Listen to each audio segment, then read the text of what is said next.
सभी दोस्तों को नमस्कार।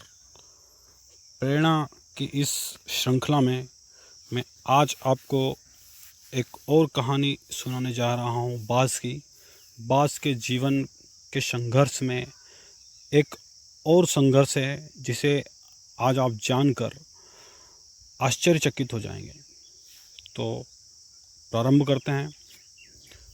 हमारी ज़िंदगी में कई ऐसे पल आते हैं जब हमें परेशानियों का सामना करना पड़ता है।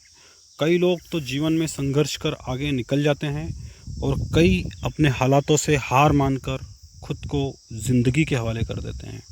ऐसे में हमारी ज़िंदगी और हमारा खुद का कोई वजूद नहीं रहता।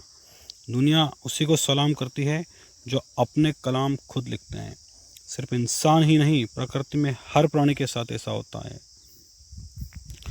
आप लोगों ने अक्सर बाज़ के बारे में सुना होगा। बाज़ एक ऐसा पक्षी है जो अपनी नज़र व हौसले के लिए जगत प्रसिद्ध है, लेकिन अगर उसकी ज़िंदगी को देखा जाए तो उसके जीवन में भी एक ऐसा पड़ाव होता है जब उसे अपने जीवन को जीने के लिए कई कठोर फैसले लेने पड़ते हैं। बाज़ की उम्र 70 साल की होती है, लेकिन ज़िंदगी के इस मुकाम को तय करने के लिए उसे एक मुश्किल फैसला लेना पड़ता है। उसके पंजे 40 वर्ष तक सही ढंग से काम करते हैं। 40 साल के बाद ये पंजे मुड़ने के कारण कमज़ोर हो जाते हैं और शिकार नहीं पकड़ पाते हैं।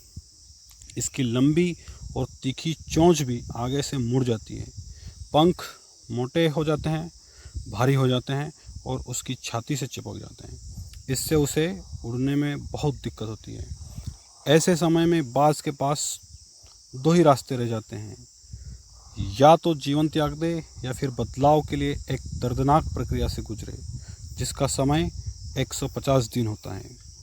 फिर नया जीवन प्राप्त करने के लिए बाज़ उड़कर एक चट्टान पर जाता है और वहाँ घोंसला बनाकर वहाँ रहना शुरू कर देता है। बदलाव की प्रक्रिया के अंतर्गत बाज़ चट्टान में अपनी चोंच मार मार कर दर्द की परवाह न करते हुए तोड़ देता है। उसके बाद अपने पंजों को तोड़ता है। अंत में अपने भारी हो चुके पंखों को भी नोच कर फेंक देता है। अब इस दर्द भरी विधि को पूरा करने के बाद बाज़ को पुरानी अवस्था में आने के लिए 150 दिन का इंतज़ार करना पड़ता है। इसके बाद बाज़ का नया जन्म होता है, जिसके बाद वो एक बार फिर से शिकार कर सकता है, उड़ सकता है और मनचाहा आनंद ले सकता है। आगे के 30 साल उसे इन कष्टों के बाद ही मिलते हैं। इसी तरह एक सफल इंसान भी बदलाव से ही आगे बढ़ता है। उस बदलाव के कारण उसकी आलोचना होती है, उसे गलत कहा जाता है, लेकिन वो इंसान अपनी मंजिल की ओर बढ़ जाता है। जिस तरह बाज़ एकांत में खुद को बदलता है, उसे कोई फ़र्क नहीं पड़ता कि कोई क्या कहेगा।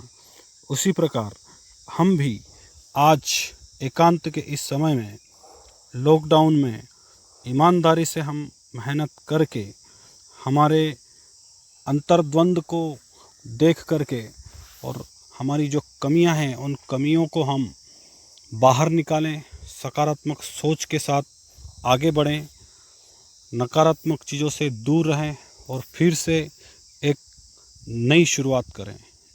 जैसे बाज़ ने अपना नया जीवन शुरू किया, वैसे ही हम भी एक नई शुरुआत करें, एक नया जीवन प्रारंभ करें।